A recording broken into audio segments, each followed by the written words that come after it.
If you want to write stories your readers will love, there are 3 things you need to do. Understand storytelling principles, see how other writers have applied those principles, and then use them in your own work.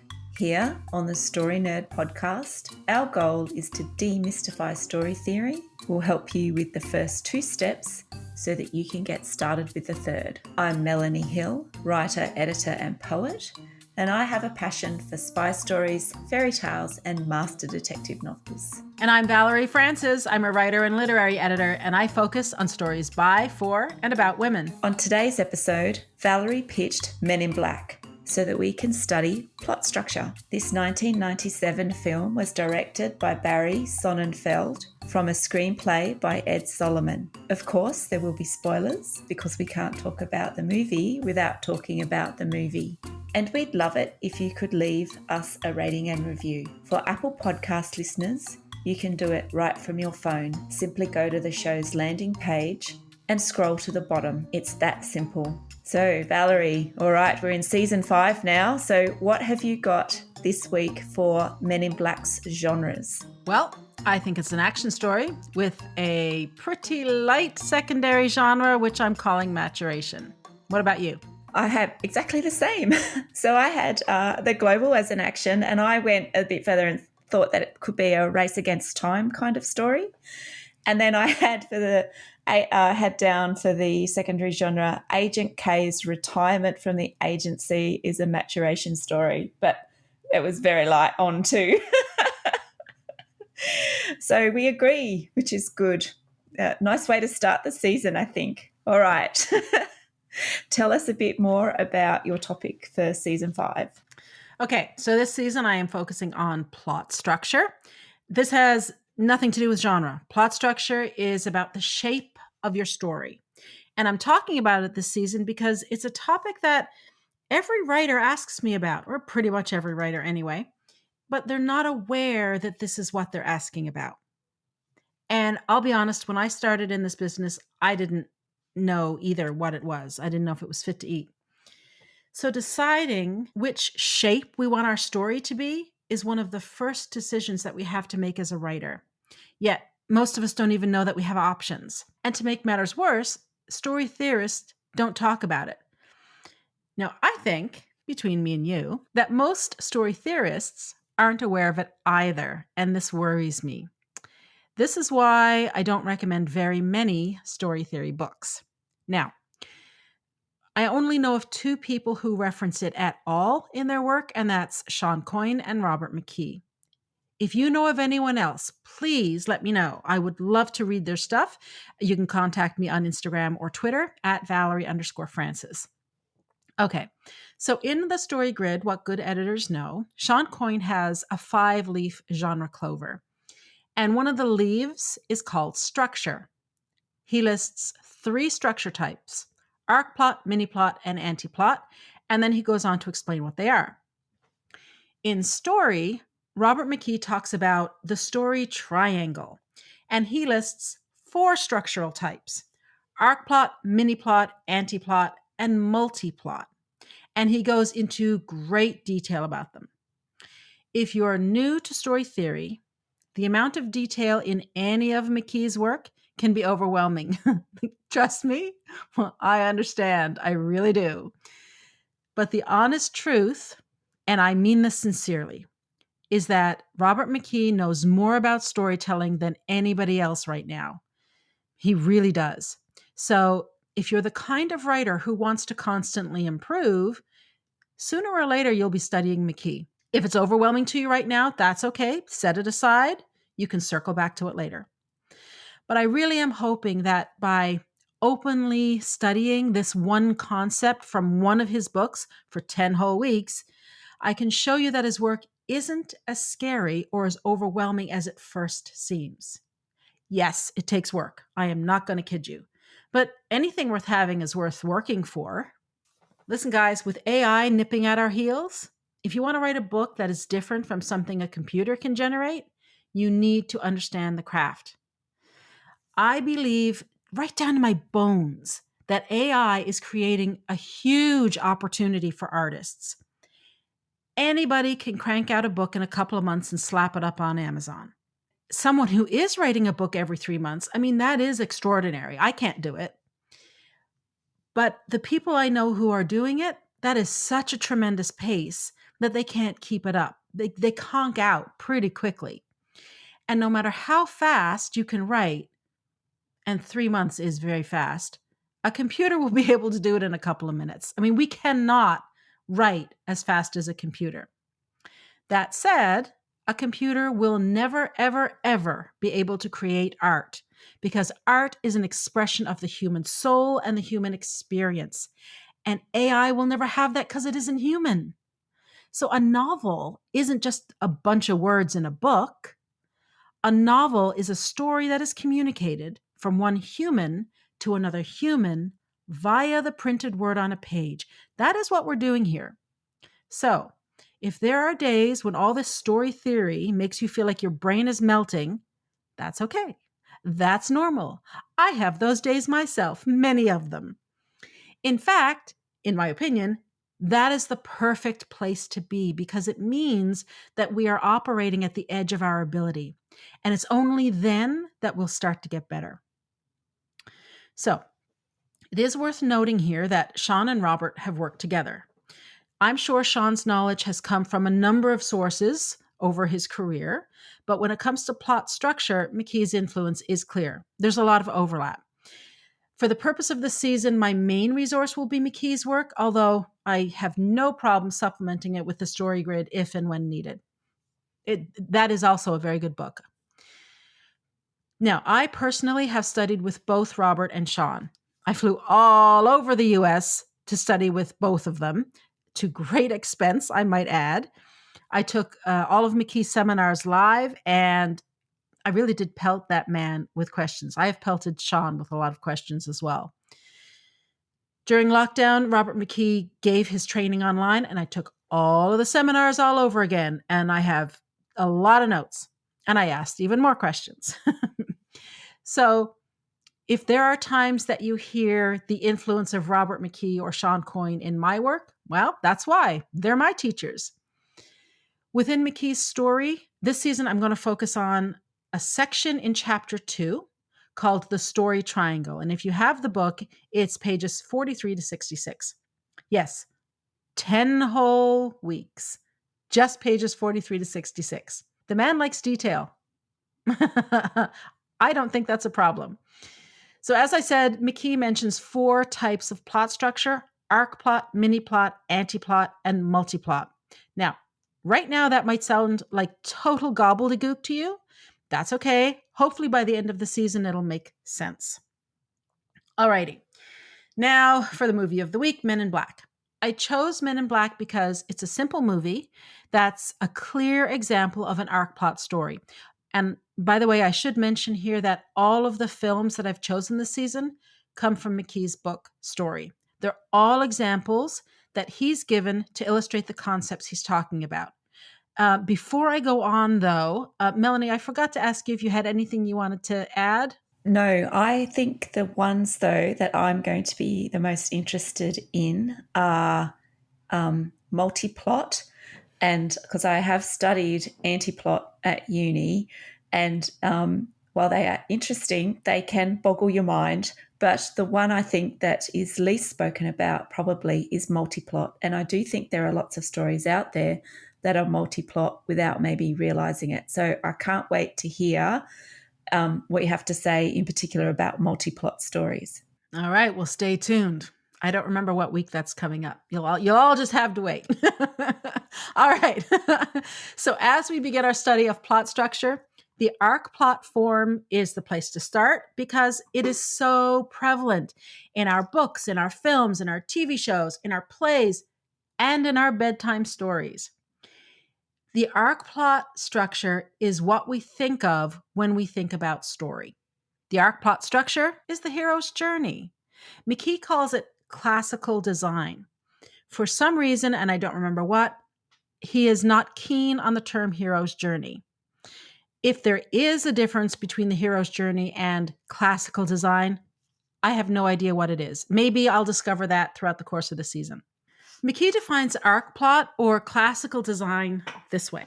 Classical design means a story built around an active protagonist who struggles against primarily external forces of antagonism to pursue his or her desire through continuous time within a consistent and causally connected fictional reality to a closed ending of absolute irreversible change.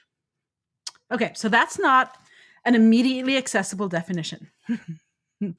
Let me see if I can break it down. What he's saying is that an arc plot story has clear causality, a closed ending, a linear timeline, external conflict, a single active protagonist, and a consistent reality. So, how does this apply to Men in Black? All right, clear causality. Well, this means that a story isn't merely a list of things that happened. It's not this happened, then this happened, then this happened. Instead, it's the idea that this event happened because this other event happened. So it's a chain of linked events. So, for example, Officer James Edwards is given the opportunity to join MIB because he was able to run down a cephalopoid on foot. The next one is a closed ending, and this is where the reader or viewer's questions are answered. We understand what happened, even if we don't see what happened or we don't see those events unfold on the page or the screen. In Men in Black, we know that Kay retires and reunites with the woman he loves. We know that Agent J, is a full MIB agent, and his new partner is Dr. Laurel Weaver, who is now also an MIB agent. Linear time. This is a really interesting one to me. Yes, it means a story that unfolds in chronological time. So, in other words, it starts on one date and then finishes on a later date. But it can also include flashbacks. And this is what I find interesting. McKee says that, quote, if flashbacks are used, they are handled so that the audience can place the story's events in their temporal order, unquote. So it's not just random higgledy-piggledy all over the place. The flashbacks make sense and are easy to place in their chronological time. Now, I don't think there are any flashbacks in Men in Black. At least I didn't notice any. It's a pretty straight, linear, chronological timeline. There's memories. That's not quite the same as flashbacks. External conflict is the next point. And, at the beginning of this episode, I said that plot structure wasn't the same as genre, and it isn't. It's a totally separate concept, except that plot structure and genre do intersect at the point of conflict. And whether it's primarily in the external world or outside the protagonist, or the internal world, which is inner conflict or conflict within the protagonist. Arc plot stories are those where the conflict is external to the protagonist. So, in other words, genres such as action, war, thriller, performance, and so on. Men in Black, as Melanie and I said off the top, is an action story with little, if any, internal genre. The conflict happens entirely in the physical world between the agents and the aliens. Yes, absolutely, there is a moment where we see Kay thinking about the woman he loves. And yes, there is a moment where we see James sitting on the bench considering whether he'll join MIB. But seriously, we cannot seriously consider these moments as examples of internal conflict. The next point is a single, active protagonist. I think this is pretty self-explanatory. Men in Black can be considered to have two protagonists, James and Agent K. But James is clearly the primary protagonist here. And he is very active. It is an action story, after all. Now, you might want to put MIB in the buddy story category. However, I don't think James and Kay ever really become friends. Kay is a mentor here. In a buddy movie like Toy Story or Lethal Weapon, the relationship or the budding friendship between the two protagonists is central to the story. It's a big part. And, let's be honest, Men in Black does not have that kind of depth or any depth at all. It's just fun. And the last point is a consistent reality. This is one of my favorite concepts. Why? Because the truth is that a reader or a viewer, they will go with you no matter what kind of world you create. It could be a contemporary love story, or you could be writing a fantasy or sci-fi or dystopian, anything you want. But, and this is important, you must stick to whatever rules you set up for your world. So, for example, if you're writing a vampire story and you establish that the sunlight kills vampires, then sunlight always kills the vampires. And Men in Black does stick to the rules it establishes. At least I didn't notice any inconsistencies. So if you have, let me know. Twitter and Instagram at Valerie_Francis. Alrighty, so that is the sort of a whistle-stop tour, a high-level introduction to plot structure and the arc plot story. I'll be building on this over the course of the season, but for now, Melanie, I will hand it over to you. All right, so I'm doing resonance this season, and I will go into more detail next week, but I'm going to set up a few things so that you will at least understand the lens that I'm looking at Men in Black through. So the description or a definition of resonance that I'm going with this season comes from the New Oxford American Dictionary, and it is the ability to evoke or suggest images, emotions, and memories. So that's pretty wide scope, which is good. I think we'll move around in that quite nicely. But resonance is important for you to know because as a writer, and this is what Dave Farland says in his book, Drawing on the Power of Resonance in Writing, and I quote, "All successful writers use resonance to enhance their stories by drawing power from the stories that came before, by resonating with their readers' experiences, and by resonating it within their own works," unquote. So I'll delve more deeply, as I mentioned, into types of resonance and how it works next week. And I'll go through that through the rest of the season. But this week, I'll use Men in Black to demonstrate how stories are derived by the stories that have come before. And again, this is important because readers look for stories that reproduce the feelings they felt when they read their favourite work.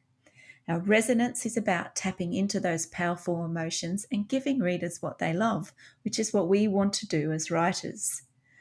Now, there are two main story types that Men in Black draws from. The first, which we can easily identify from the title, is around the urban myth of Men in Black. Now, reports of Men in Black started in 1947, along with the rise of UFO reporting. Reports about the men were often told in flashback, along with recollections of people being coerced or intimidated into silence about UFOs or secret military experiments or visiting aliens. The things the government doesn't want you to know about. So these Men in Black often turn up unannounced, have a penchant for black cars, have detailed knowledge of events that only one person witnessed, and they act strangely or show unusual abilities. They've also been known to disappear as quickly and as unexpectedly as they appear, and they leave people feeling confused and disorientated. So it's not a stretch to see how the 1997 movie has drawn on the Men in Black folklore and used the idea that the government are keeping their knowledge of alien visitors as a secret conspiracy as a basis for this story. However, Men in Black are most likely an evolution or a variation of historical myths and legends. The Men in Black associated with UFOs and aliens draws from older stories which have common themes and older conspiracies, and they have links through multiple countries right back to the devil himself. Now I'm going to work backwards from 1947 and provide a very cursory overview of the history of Men in Black so that you can see how the conventions of these stories reoccur through time and have evolved. Right, so bear with me here. Right, so in 1977, Stephen Jenkins and his new wife saw near Borley Rectory 4 men in black hoods and cloaks as they had faces resembling skulls, and they appeared to be carrying coffins. In the winter of 1904 to 1905 in the British Isles, a young woman reported having been visited by a man in black for 3 nights in a row. The man in black delivered messages to the young woman. I'm not sure what they're about, but anyway. There were also several weird occurrences throughout the British Isles at the same time, including 4 cases of human combustion, poltergeist phenomena, and supernatural fires. In 1730, a 13-year-old Norwegian girl told witch hunters that she and her grandmother travelled on the back of a pig to meet with Satan. They met 3 men in black called grandfather's boys. Later, at a dinner table, the girl and her grandmother sat with Satan, who the grandmother called grandfather. In 1692, in Salem, Massachusetts, a West Indian slave spoke about meeting a tall man with white hair in black clothes, and there are many descriptions of such men in Salem around this time. In 1680, in Thuringia, a man in black with a white cross was seen standing amongst 30 funeral biers, all covered in black cloth, in the middle of the day. And after this, there was an epidemic in that area which many people died from. In 1571, in Kremenz in Hungary, many black riders appeared and then disappeared on the horizon, and the next day the plague befell the area. In 1490, people of the Sabbat told about trampling on a crucifix and worshipping a tall man. So as you can see, there are many stories throughout history about men in black, and these men in black frequently appear prior to some sort of terrible event like the plague, and in some cases, an invasion. So hopefully you can start to see how men in black stories have been present in various cultures for hundreds of years. So they are part of a common human experience that transcends borders and cultures. Right, so now I'm going to introduce you to the other type of story that the movie Men in Black draws from, and that's invasion literature. Yes, there is such a thing as invasion literature.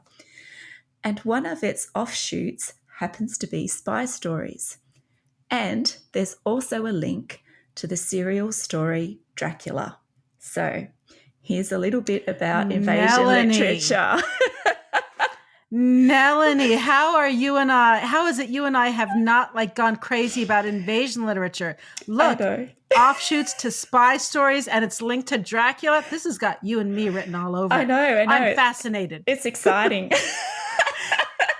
Keep going, lady. Okay. Keep going. I'm on the edge of my seat. Right.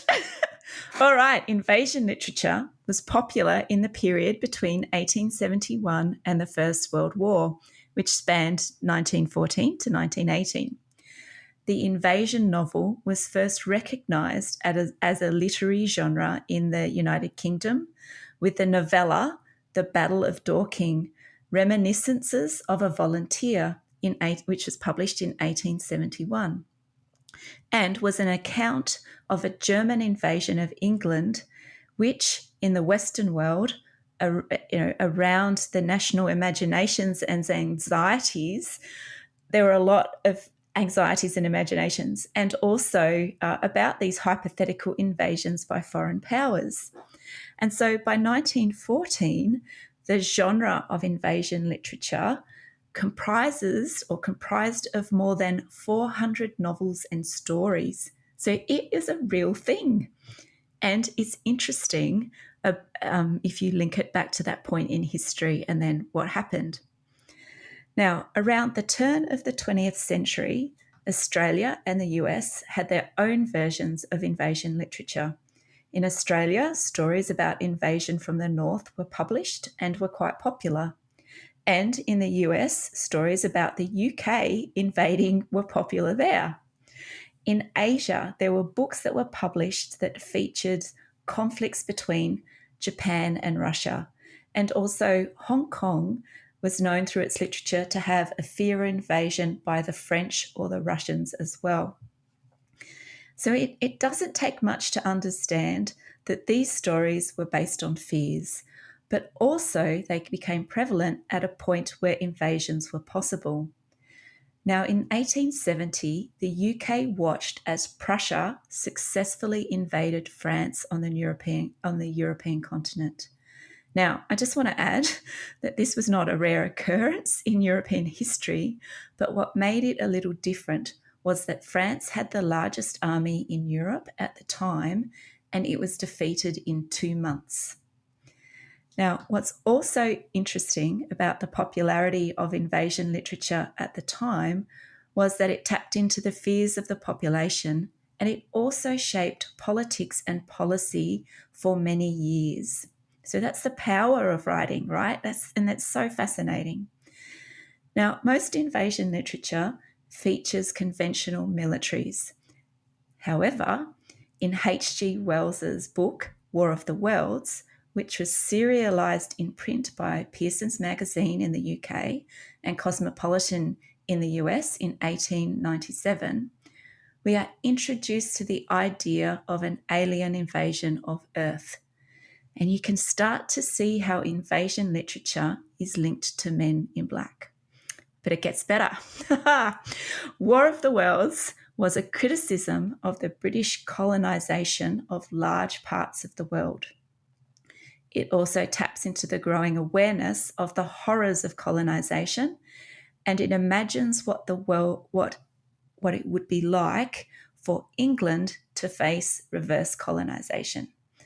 The Martian invaders have superior military weapons and also just organisation.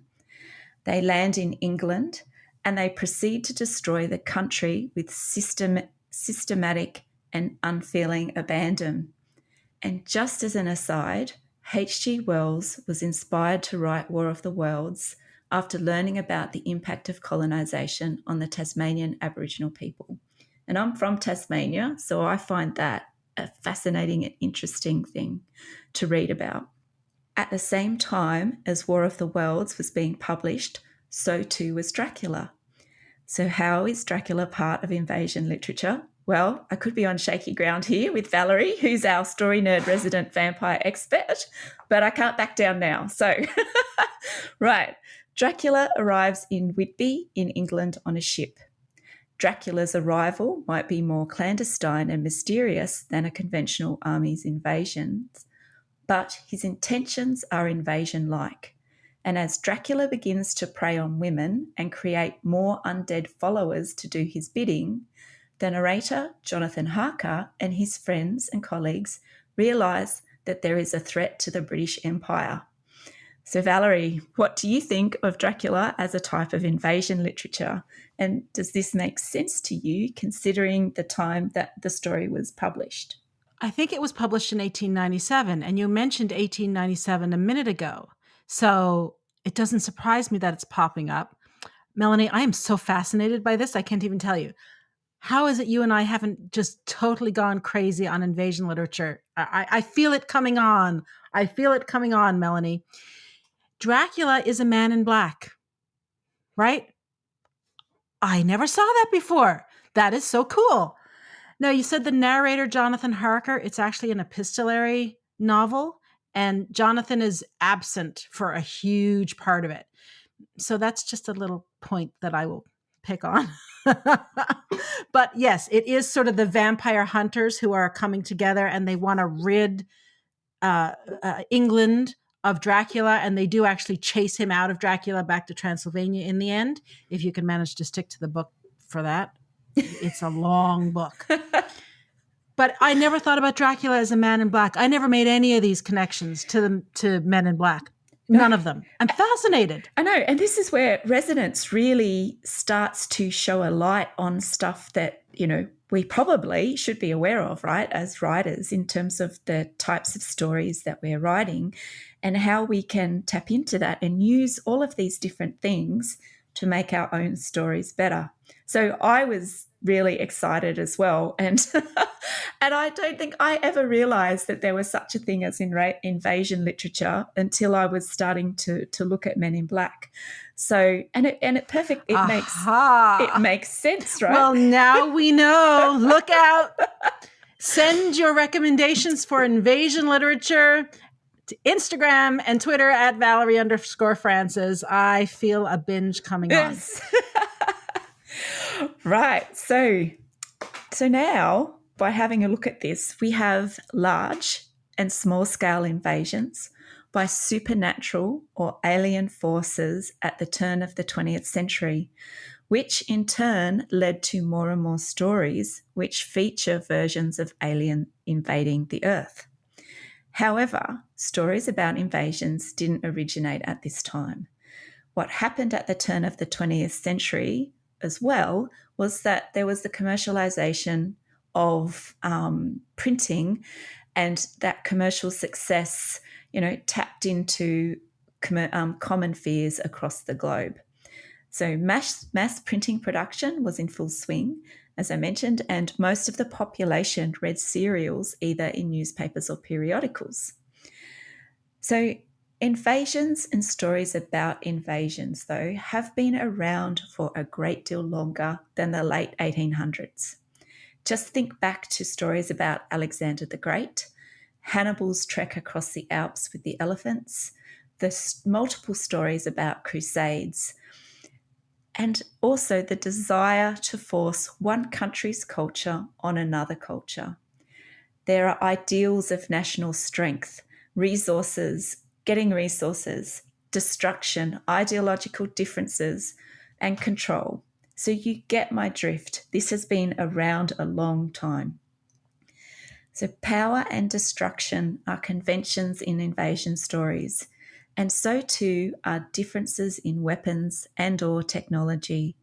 And there's also an emphasis on differences between the invaders and those being invaded. And that's just to name a few more conventions. So when we look at movies like Men in Black, we see how the storytellers have combined stories around UFO conspiracy theories with invasion literature. Now, the Men in Black in the movie protect compliant aliens disguised as humans, because we humans can't tolerate beings being so visibly different. And these men save us from aliens who want to ruin the good thing Earth has going as a neutral territory for alien refugees. Now, this movie uses the conventions of memory loss, government conspiracies to keep aliens hidden, Men in Black in black cars, and tabloid news reports, just to name a few. It also uses a bug antagonist as the invader. Now, the bug's mission is to steal a hidden galaxy so that the bugs can destroy the Aquilians. And the Aquilians threaten Earth with destruction if the hidden galaxy isn't handed over within an hour. So Earth's neutrality is compromised by the bugs and the Aquilians. Earthlings must appease the Aquilians and defend themselves from the bugs at the same time. So by combining two types of stories, Men in Black has considered the conventions of both.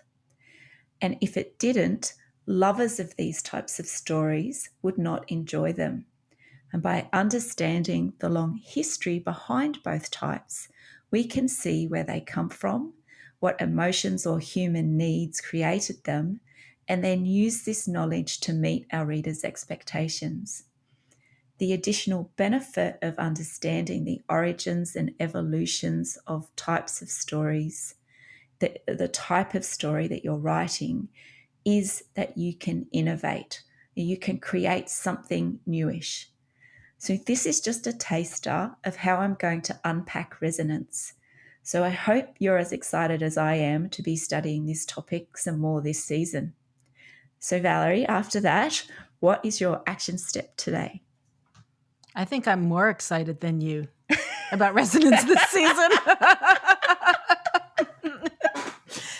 So, because resonance to me was Again, because I haven't studied this topic, when you said you were going to study this, my mind instantly went to like a series of books, or like during the pandemic, Friends really sort of got a second life because it was known to us. We wanted to sort of escape into that, safe place that we knew, or like we want the second book in the series because the first book resonated with us or something like that.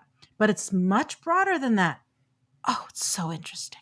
So interesting. It's going to be good. It's going to be really good. But plot structure is interesting as Yes, well. I it just is. have to say that. Absolutely.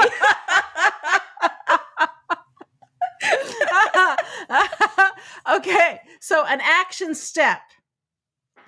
It's a bit of a big one, actually, in that it might take you a bit of time. What I want you to do is find a movie that has a plot structure that resembles the kind of story you're writing. Now, you might not know what that is yet. So find a movie that you think is close to the type of book that you're writing. Do the best that you can. And yes, it may take a little bit of time. And the reason I want you to do that, and I want you to use this, whatever your movie is, use it for the whole season. It may or may not be an arc plot story, but hopefully by the end of the season, you'll be able to identify what the structure is of that movie that you want to emulate. And then you can kind of lift that form over into the book that you're writing. So go forth, go look for a movie. Melanie? Right, so that wraps it up for this week. Grab hold of your 9 packs, pump them up, and get ready for next week when we discuss Lego Batman. To support the show, please leave us a rating and review and tell your writer friends about us. For access to writing templates and worksheets and more than 70 hours of training, subscribe to Valerie's Inner Circle by visiting valeriefrancis.ca/inner circle and follow her on Twitter and Instagram at Valerie_Francis.